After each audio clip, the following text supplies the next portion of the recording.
En nombre del CONADIS. Buenos días ante todo. Agradezco al Ministerio de Salud esta oportunidad para poder llegar a ustedes con un tema muy importante. Soy la licenciada Jenny Cuba, ¿no? Especialista en neurología y neurocirugía. En esta oportunidad, el tema que voy a tocar es rol de enfermería en la prevención de las enfermedades neurológicas. Digamos,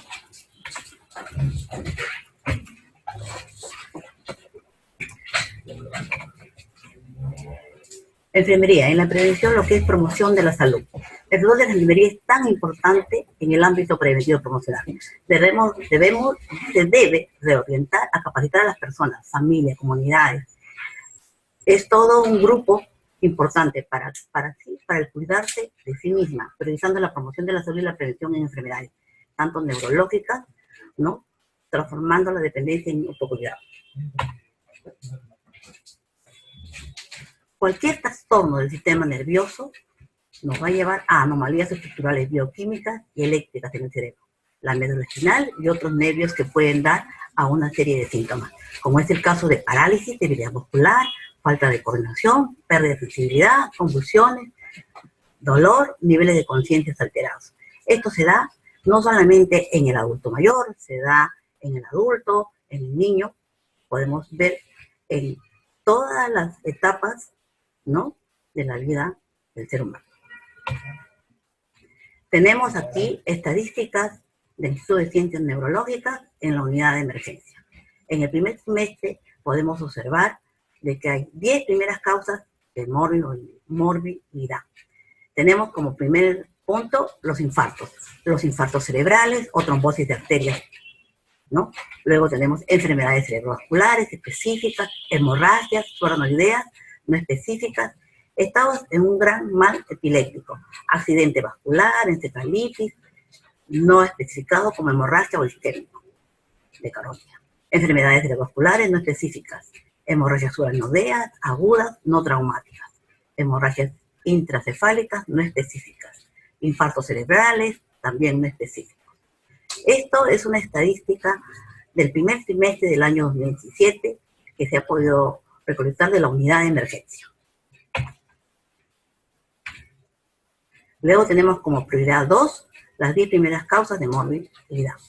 Epilepsia, tipos no especificados, trastornos malignos del encéfalo, partes no específicas, hidrocefalia comunicante, traumatismo intracraneal no específico, tumores de comportamiento inciertos o desconocidos del encéfalo supratentorial, cefaleas, citicercosis del sistema nervioso central, infartos cerebrales debido a trombosis de arterias precerebrales, hidrocefalia no específica, hemorragias subaracnoideas agudas no traumáticas.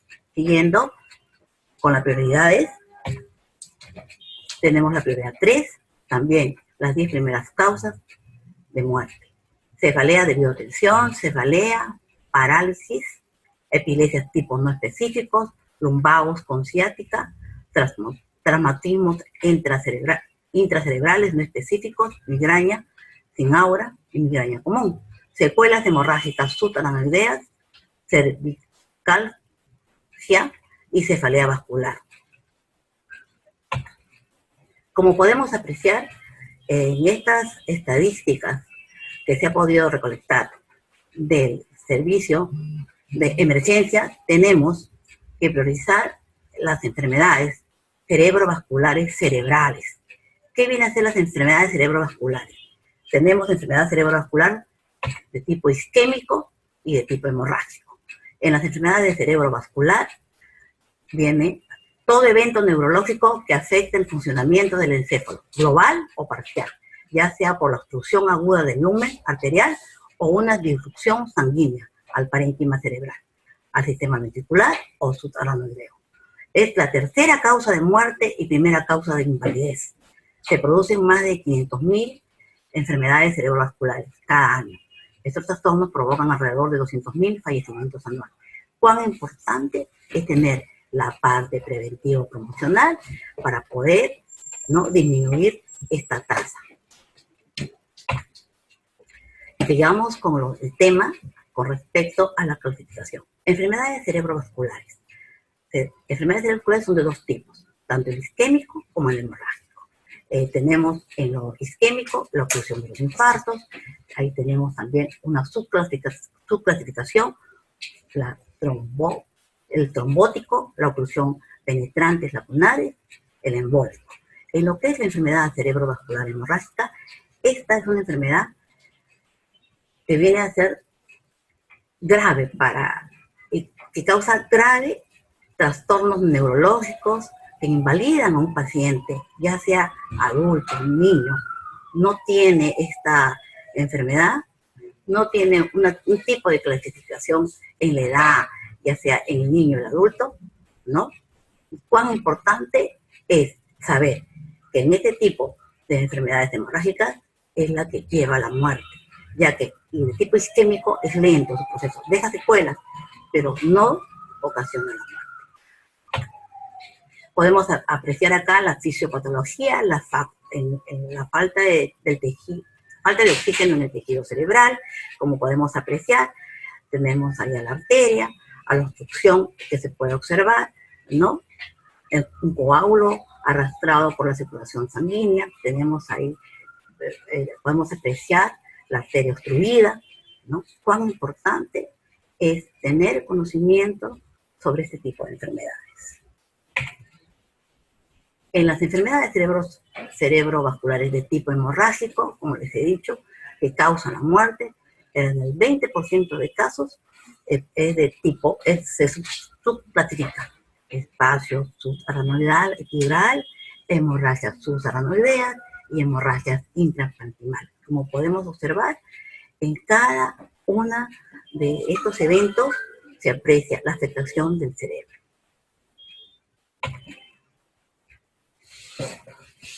El cuadro clínico de las enfermedades cerebrovasculares, ¿no? Podemos observar falta de sensación o debilidad en la cara, brazo o pierna, confusión repentina, problemas esporádicos para hablar, dificultad para ver, cefaleas intensas, falta de coordinación, ¿no? Ahí podemos ver en las imágenes, ¿no?, la debilidad en lo que es la pérdida del movimiento del brazo, la cefalea, los trastornos, los vértigos, ¿no? Lo que más nos lleva a tener en forma de observar a nuestros familiares es las cefaleas repentinas, la confusión, los vómitos. De un momento a otro se presenta una parálisis, puede ser de un brazo, de una pierna, o de repente, ¿no?, en mi cuerpo. Y también en algunos casos, como les he dicho, en las enfermedades cerebrovasculares, las isquémicas te llevan a una secuela neurológica. Las hemorrágicas te causan la muerte. Como podemos apreciar en una imagen, la pérdida del conocimiento, y te va a llevar al coma y a la muerte. Diagnóstico. Es importante saber que para poder detectar que el paciente está padeciendo una enfermedad cerebrovascular, cuando ingresa al servicio de emergencia, lo importante es su prueba diagnóstica. ¿Cómo se da la prueba diagnóstica? Mediante la tomografía computarizada, la punción lumbar, el electroencefalograma, la resonancia magnética. Es previa evaluación por el médico jefe de guardia con la enfermera que se encuentre en ese momento. Epilepsia. Como hemos visto ya en los cuadros estadísticos que nos ha brindado el servicio de emergencia y estadística, la otra patología que afecta, que está en orden de acuerdo a lo que presentan los cuadros, epilepsia. ¿Cuántas veces hemos observado en la calle, en nuestro propio hogar quizás, movimientos involuntarios, no saber que eso se llama epilepsia? ¿No? ¿Qué es la epilepsia? La epilepsia es un trastorno provocado por el aumento de la actividad eléctrica de las neuronas. Las personas sufren una serie de convulsiones y movimientos corporales incontrolados de forma repentina. A veces en el hogar, por no tener el conocimiento, ¿no?, pensamos que un niño está haciendo berrinche o está jugando, haciendo movimientos involuntarios. Cuán importante saber qué es una epilepsia, cómo se provoca, ¿Por qué se provoca? Ahí podemos ver en las imágenes la producción epiléptica. Es una descarga anormal de la corteza cerebral que viene a dar crisis epiléptica, puede ser parcial o generalizada. Luego podemos observar que es un ataque epiléptico. Viene a ser movimientos corporales, incontrolados, de forma repentina. Un estado epiléptico es una urgencia médica, ya que sea un adulto, un niño, tiene que ser, o un bebé, tiene que ser llevado de emergencia rápidamente. Entonces, digamos, es una urgencia médica porque la persona tiene convulsiones acompañadas de intensas contracciones musculares. Si no se procede al tratamiento inmediato, el corazón y el cerebro pueden resultar permanentemente con lesiones y puede sobrevenir la muerte. Cuán importante es tener este tipo de conocimientos para poder actuar de inmediato y el paciente o el niño, ¿no?, ser llevado a un servicio de emergencia. Para considerar a una persona con epilepsia, las convulsiones deben darse de forma repentina. Tenemos tipos de crisis. Crisis epiléptica generalizada, esas afectan el estado de conciencia, distorsionan la actividad eléctrica de todo o gran parte del cerebro. Luego tenemos las crisis epilépticas focales. Las descargas se originan en un área determinada de la corteza cerebral. Aquí debemos recalcar la importancia del actuar de inmediato, ya sea, no importando la edad, el tipo de paciente, ser trasladado de emergencia a un centro hospitalario de urgencia. Factores de riesgo. En los factores de riesgo tenemos los hereditarios y también los adquiridos. ¿Cuándo se dan los adquiridos? A veces cuando hay lesión, o sea, un traumatismo, en el caso de los pacientes que han sufrido un accidente, o cuando el paciente ha sido operado quirúrgicamente, ya sea por un tumor cerebral, o ya sea, ¿no?, por una hidrocefalia. Luego tenemos los infartos y hemorragias cerebrales. También cuando se inyectan tóxicos, a veces sin darnos cuenta, a veces nos olvidamos y dejamos cosas que pueden dañar a los niños, y los niños piensan que son bebibles sin saber qué cosa hay en ese frasco. Cuán importante es rotular los frascos que hay en casa y tener fuera del alcance de los niños. También, otro factor de riesgo es las enfermedades degenerativas que van a dar origen, ¿no?, a una crisis epiléptica. En la parte congénita tenemos los tumores cerebrales, las lesiones intrauterinas, en el caso de los niños, en el momento del nacimiento, ¿no?, las malformaciones vasculares, las anomalías cromosómicas, los trastornos congénitos del metabolismo. Es importante observar no solamente al niño, observar al adulto, observar en la calle. ¿Cuántas veces hemos visto en la calle que se cae una persona y comienza con movimientos involuntarios? Acá podemos apreciar, ¿no?, en el recuadro, que el movimiento, la pérdida del líquido que bota como espumoso en la boca, ¿no?, o a veces el cambio que hace. Cuán importante es el actuar de inmediato, el traslado del paciente, el aterrizar al paciente para que no se aspire con esa secreción clínica. Acá podemos ver la acción inmediata. Si sucede en la calle, lo primero que tenemos que hacer es aflojar la ropa prestada, colocar con mucho cuidado a la persona en el suelo, ¿no?, dejar descansar la cabeza para poder lateralizarla luego y evitar que la lengua caiga, porque el paciente se puede aspirar, o la persona o el niño. Las pruebas diagnósticas son importantes. También aquí tenemos la tomografía computarizada, la resonancia magnética, lo podemos ver que se aprecian, ¿no?, lesiones en la corteza cerebral. Luego, lo más importante, como tercera causa y el punto en el cual vamos a tratar más profundamente, es la cisticercosis.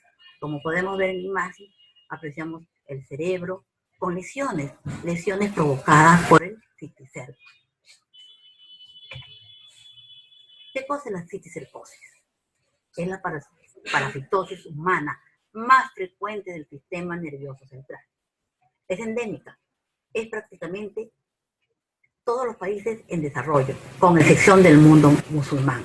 Es endémica en Iberoamérica, la India, parte de Asia y África, en USA, en Estados Unidos y en Europa. Se presenta con cierta frecuencia mayormente en inmigrantes.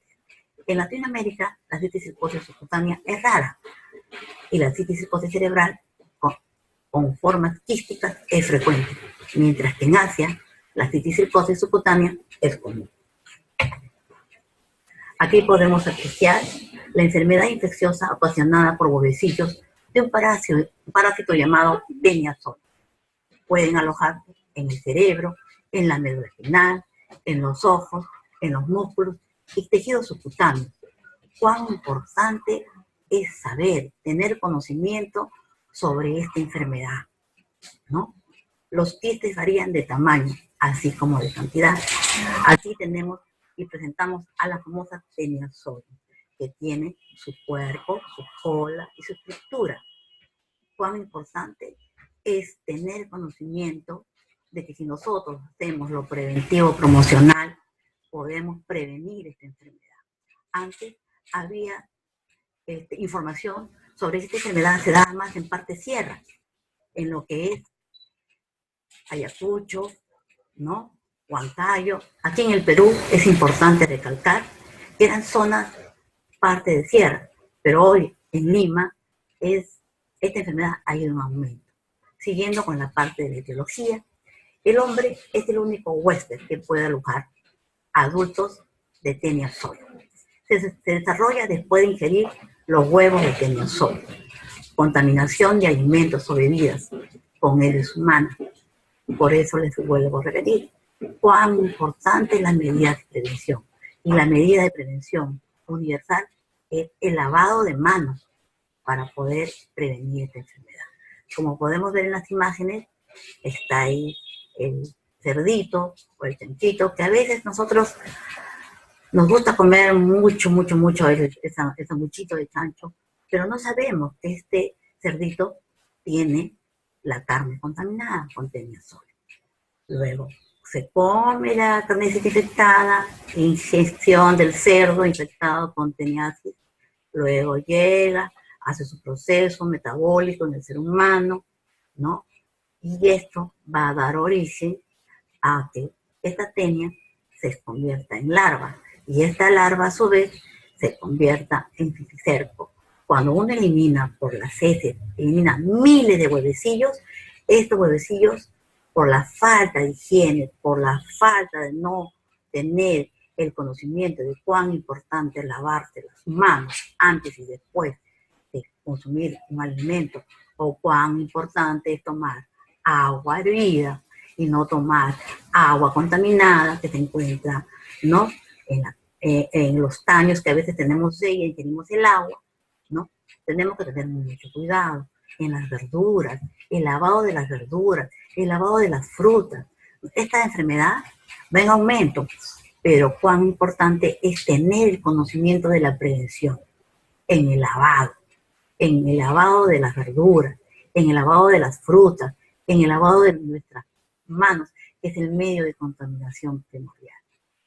Podemos observar en las imágenes que este citicerco puede alojarse en los ojos, en los pulmones, en el cerebro y en los músculos. Podemos observar una imagen, ¿no? Una imagen en la cual se ve el cerebro que tiene puntitos negros, en el cual se ve que ahí ya están ubicados los citicercos, ¿no? Como se le digo, esta contaminación no se da porque comemos el chanchito y ya está, nos comemos la carne contaminada, la Taenia soli. Se da por segunda ingesta, que quiere decir, nos consumimos la carne que está contaminada por la Taenia soli. Pero cuando ya llega al ser humano que la consume, el ser humano, como vuelvo a repetir, es el único huésped que puede alojar los adultos de Taenia soli, que luego se van a convertir en larvas y al eliminar por las heces, eliminan miles de huevecillos y en la segunda ingesta, estos huevecillos ya son citicercos que se pueden alojar en los ojos, en el cerebro, en los pulmones y en el músculo.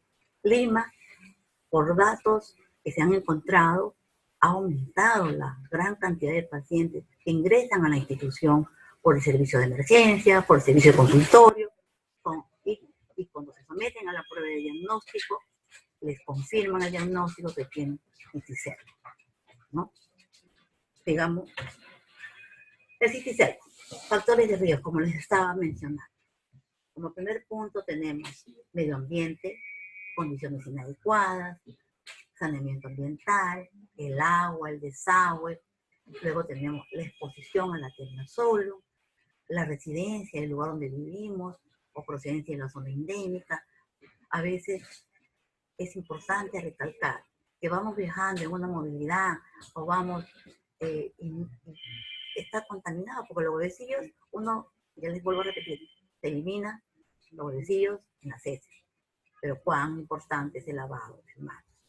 Luego, sigamos con los estilos de vida que tenemos. Vivimos tan apresurados que no tenemos, antes de consumir un alimento, el lavarnos las manos. El alto consumo de carne de cerdo, los malos hábitos de higiene y alimentación, convivencia y crianza de cerdos que vemos en Lima, que hay lugares que están abandonados en los cerros y que así crían a los cerditos.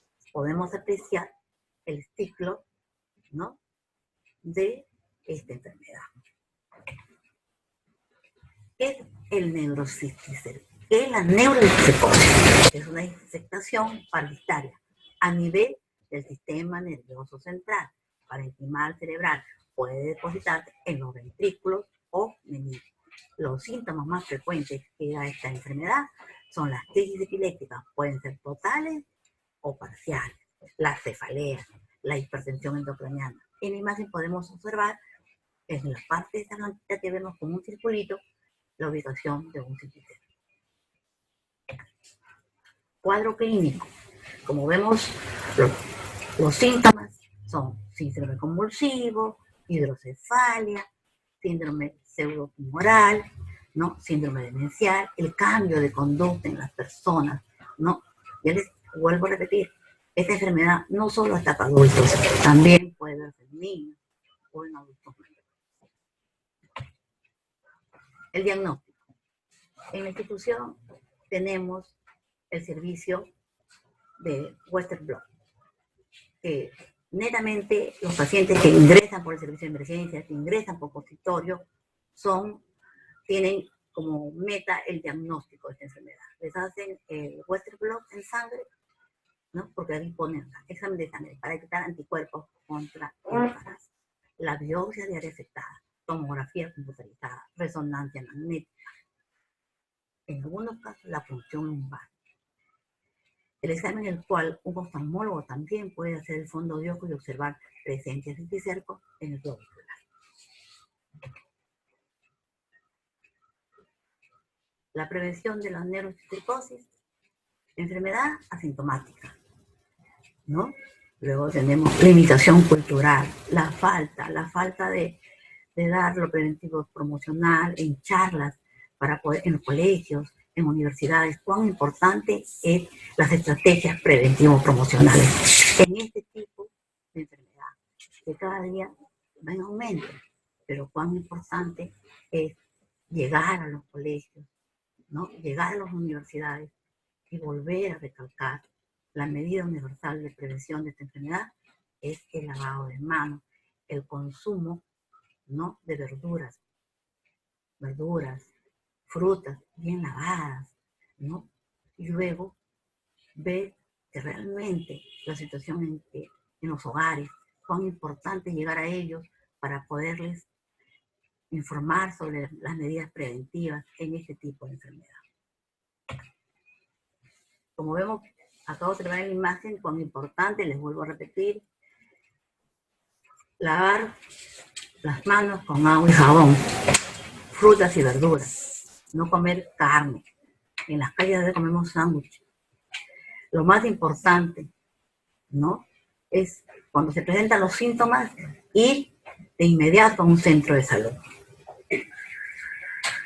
El lavado de manos después de ir al baño, antes de preparar los alimentos, ¿no? Y si observamos que algún familiar o alguna persona que conocemos presentan estos síntomas, llevarlos de inmediato o aconsejarlos que sean llevados de inmediato a un centro hospitalario.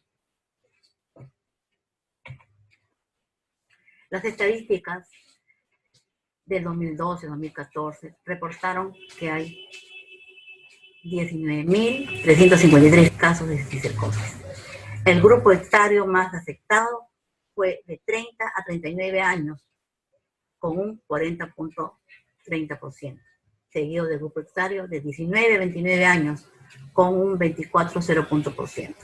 Los menores porcentajes representan de 60 a más años, con un 14.49%, de 12 a 17 años, con un 11.62%. Luego podemos apreciar que en los otros datos estadísticos que se observan en la imagen, tenemos gran parte. Se creía antes que era en la parte sierra, ahora prácticamente observamos que en todo el Perú podemos encontrar pacientes con neurocisticercosis. Aquí tenemos casos registrados en egresos hospitalarios con diagnóstico de cisticercosis del Instituto de Ciencias Neurológicas, año 2016. En el mes de enero se encuentran con diagnóstico de esta enfermedad 13 pacientes.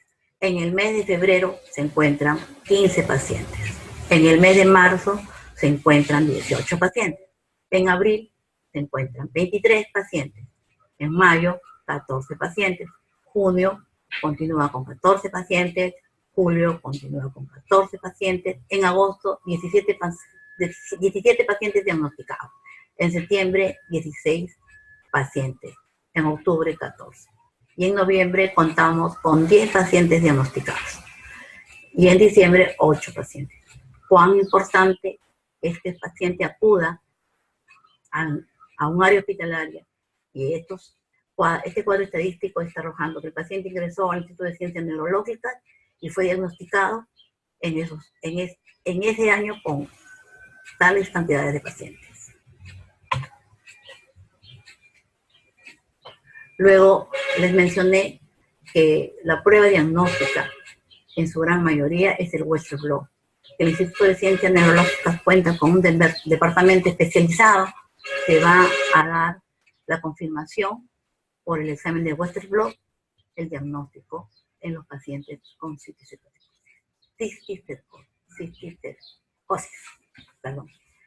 En el año 2013, 1.885 pacientes dieron negativo, que vienen a ser un 56.97%. El examen de Western Blot arrojó positivo a 1.424 pacientes, con un 43.3%, siendo un total de pacientes diagnosticados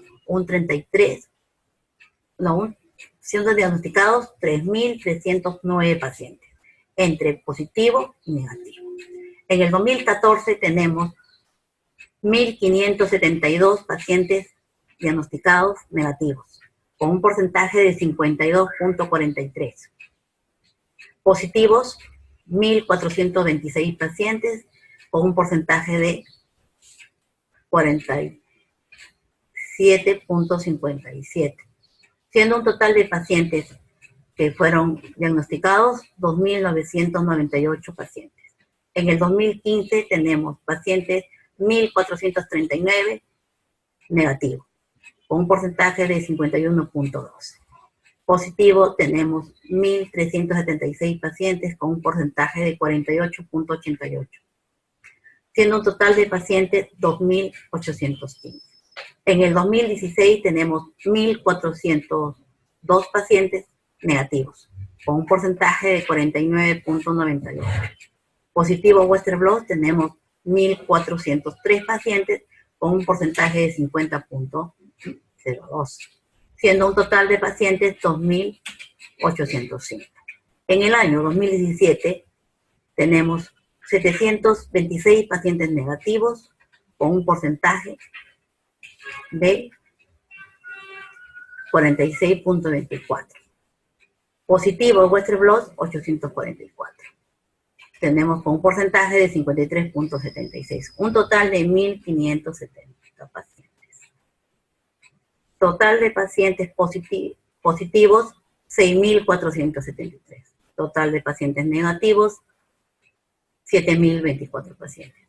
Cuán importante también es hacer conocer a la población de que el Instituto Nacional de Ciencias Neurológicas lleva anualmente, ¿sí?, en lo que es lo preventivo promocional, va y presenta eventos en el cual se puede dar conocimiento de este tipo de enfermedad y cuáles son las medidas preventivas promocionales.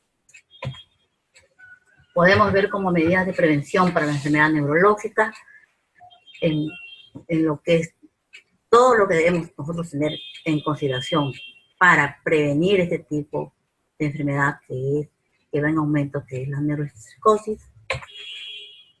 Cuán importante es el lavado de manos, un estilo de vida saludable, consumir verduras, frutas, pero con las medidas de prevención. El lavado es importante, tener conocimiento de llevar un estilo de vida saludable con buen ejercicio, con una vida, ¿no?, dentro de todo lo que pide lo que es vida saludable, ¿no? Tener las medidas de higiene, los cuidados en la alimentación, los cuidados en llevar una vida con un buen estilo.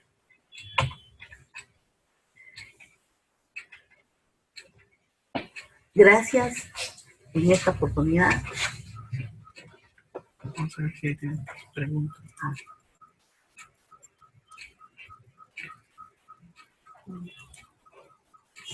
Usted tiene algunas preguntas que más o menos tiene que ver más en la ponencia.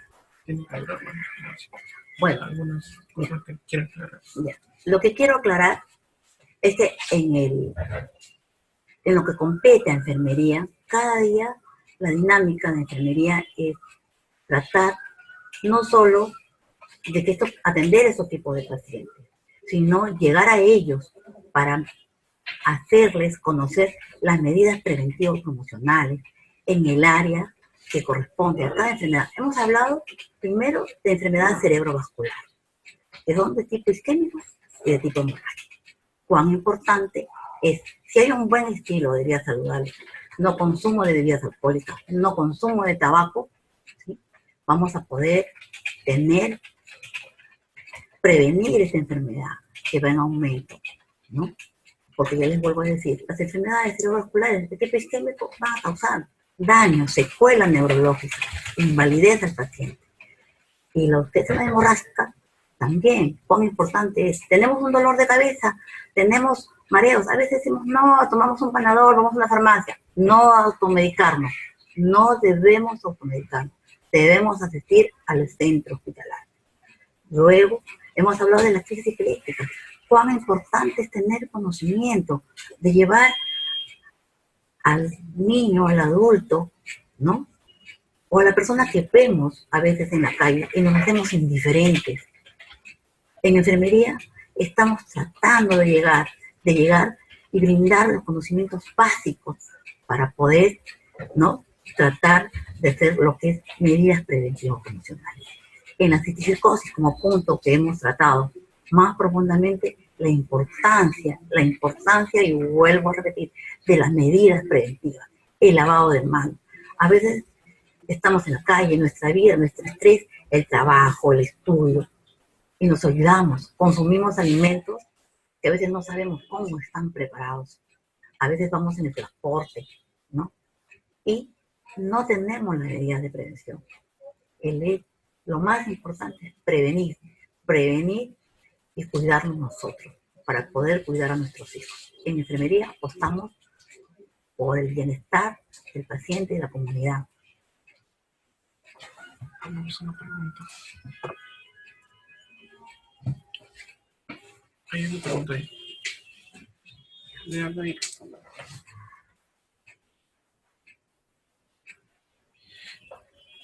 En el área de enfermería, las estrategias educativas que tendríamos poco a poco que ir implementando son el consultorio de enfermería, la consejería, salir a hacer preventivo promocional, ¿no?, a los colegios, a las universidades, llevando temas de importancia, temas que se han tratado en esta oportunidad, pero ampliando, no solamente dando conocimiento. Cuán importante es ir a un colegio, ir a una universidad para poder, las medidas preventivas promocionales, dando la información sobre este tipo de enfermedades neurológicas, que son amplias. En este momento solo se han tocado 3, pero enfermedades neurológicas son amplias que podemos, enfermería, aportar con un grano de arena en prevenir este tipo de enfermedades.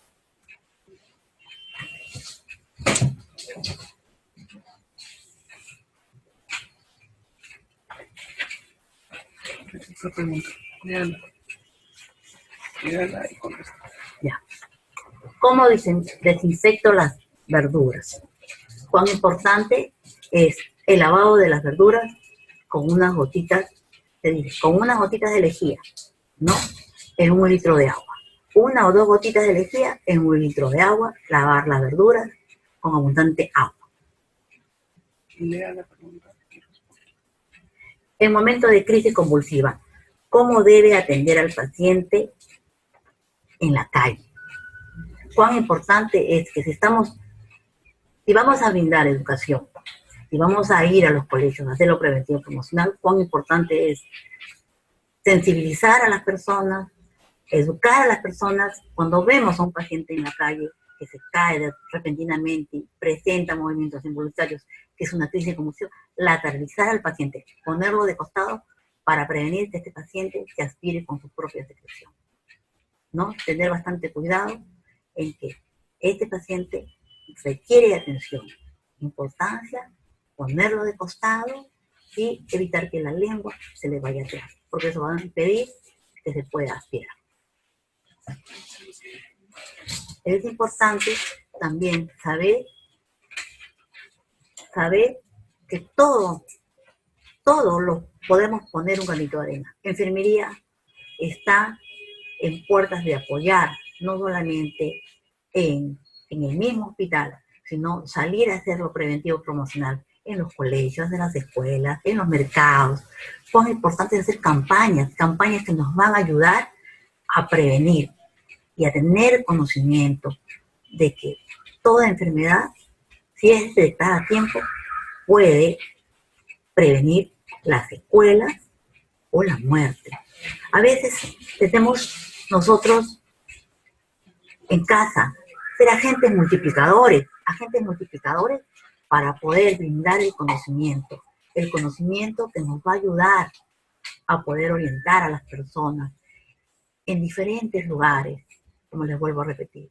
Nosotros somos agentes multiplicadores. En enfermería, lo que queremos es dar lo preventivo promocional en el área de salud. No solamente la enfermera trata de atender en un hospital, también nosotros tenemos el área de docencia, el área de investigación. Cuán importante cada día ir en la vanguardia de la investigación. En enfermería, les comento, se hacen trabajos de investigación para poder llegar en ese tipo de patologías. Aquí actualmente contamos con trabajos de investigación que se han desarrollado en el área. A mí en esta oportunidad me tocó hace poco presentar un trabajo de investigación sobre lo que es cómo ayudar en la prevención en los pacientes que presentan, ¿no?, enfermedad cerebrovascular. El trabajo que se presentó fue muy importante porque se demostró que mediante un plan educativo, mediante el aporte de enfermería en la valoración, el diagnóstico oportuno, podemos prevenir la muerte en lo que es enfermedad cerebrovascular de tipo hemorrágico. Por eso les vuelvo a repetir, tenemos que ayudarnos mutuamente. Enfermería está a la vanguardia de la tecnología, a la vanguardia de los avances y también apunta a lo que es lo preventivo promocional en el área de salud, ¿no? En el instituto se cuenta con el Departamento de Docencia y Capacitación, que tenemos el apoyo para realizar trabajos de investigación, para poder tener conocimiento en el área estadística, en el área, ¿no?, de emergencia. Cuán importante es trabajar en equipo con el médico, la enfermera y el personal administrativo. Nosotros tenemos hoy una gran misión de trabajo en el área de lo preventivo promocional. Cuán importante es que nosotras o nosotros podamos trabajar en equipo para poder lograr, ¿no?, que este gran aumento en este tipo de enfermedades que van a causar secuelas, muertes, puedan prevenirse, ¿sí? Lo que yo les puedo aportar es que cada día tenemos que apostar a brindar conocimiento preventivo promocional, les vuelvo a repetir, en los colegios, en las universidades, en todos los lugares, y también ser agentes multiplicadores para poder tratar de llegar a estos pacientes y ayudarlos con la gran, les puedo decir de que hablar de enfermedades neurológicas son tantas, pero prevenirlas está en nuestras manos, llegando a tiempo a un diagnóstico y a un tratamiento. Tenemos otra pregunta. Okay. ¿Cuáles son los factores de riesgo en la prevención de enfermedad cerebrovascular? Los factores de riesgo, les vuelvo a repetir. Los factores de riesgo en este tipo de enfermedad son, a veces, en esta enfermedad, el consumo de tabaco, el consumo de alcohol, ¿no? Llevamos una vida no saludable. Consumimos comida chatarra. ¿Por qué le digo comida chatarra? Si hablamos de enfermedad cerebrovascular, les vuelvo a repetir, hay de tipo isquémico y de tipo neurológico. Cuando yo les comento en lo isquémico, ¿qué es lo que sucede? El consumo diario de comida chatarra, los sándwiches, las grasas, ¿qué va a hacer? Va a causar una obstrucción en la arteria. A lo largo de los años, ¿qué va a desencadenar? Va a desencadenar una enfermedad cerebral de tipo isquémica, porque no hay una buena oxigenación en el cerebro, porque obstruye. Como ya les he mencionado, son de tres tipos: arteriotrombótico o cardioembólico. ¿Por qué? Porque la arteria obstruye. El corazón lanza coágulos y va a obstruir que haya una buena oxigenación en el cerebro. Y esto va a causar una isquemia. Va a depender la secuela en el lugar que se presente este trastorno. En lo hemorrágico, también les vuelvo a repetir, cuán importante si consumimos comida o llevamos un mal hábito de vida saludable, ¿no? No ejercicio, no ingesta de frutas, no una buena dinámica de vida a lo largo de los años, ¿sí? Puede, ya sea por problemas que se presenten, lo que va a suceder con estos tipos de pacientes va a haber aumento de la presión arterial, aumento de la presión cardíaca, aumento de la presión en el nivel cerebral y va a causar problemas que van a dar trastornos neurológicos, secuelas en los casos de los isquémicos, y en los hemorrágicos puede llegar hasta la muerte. Eso es parte informe. A partir del mes de noviembre, en el área de consultorios externos, funcionará programas preventivos promocionales, educando a las familias de los pacientes hospitalizados en el Instituto Nacional de Ciencias Neurológicas. Yo les puedo comentar que está en proyecto que enfermería, ¿no?, haga lo preventivo promocional y cuente con un consultorio. Eso está en coordinaciones con la Dirección General de la institución.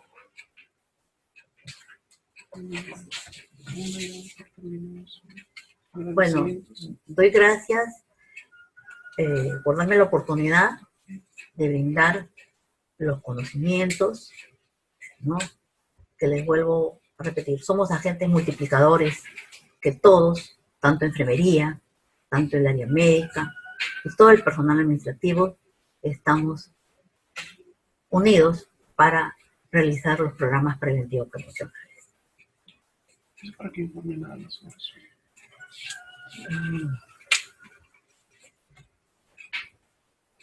Cuán importante también es que aquellos pacientes que son diagnosticados con crisis epilépticas o trastornos que presenten, ya sea crisis parciales o crisis generalizadas, estos pacientes que llegan a la institución reciben un tratamiento. Cuán importante es que los familiares o la persona que está a cargo de ese tipo de pacientes no deje de darle su tratamiento, ¿no?